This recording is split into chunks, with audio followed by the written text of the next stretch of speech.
تازہ ترین ویڈیوز کے لیے چینل کو سبسکرائب کر کے بیل آئیکن اور آل نوٹیفیکیشن پر کلک کریں تاکہ آپ کو ملے ہر اپڈیٹ سب سے پہلے۔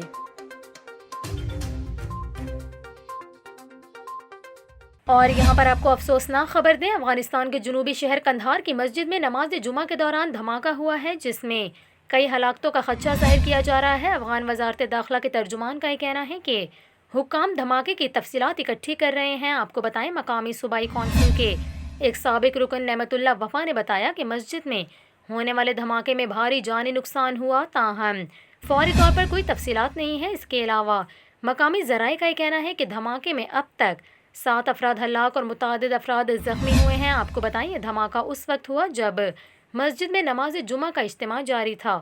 اس حملے کی ذمہ داری فی الحال کسی بھی تنظیم نے قبول نہیں کی۔ آپ کو بتائیں، اس سے قبل 8 اکتوبر کو افغانستان کے شہر قندوز میں شیعہ برادری کی مسجد میں نماز جمعہ کے اجتماع کے دوران ہونے والے خودکش حملے میں کم از کم 50 افراد ہلاک اور 100 سے زائد زخمی ہوئے تھے۔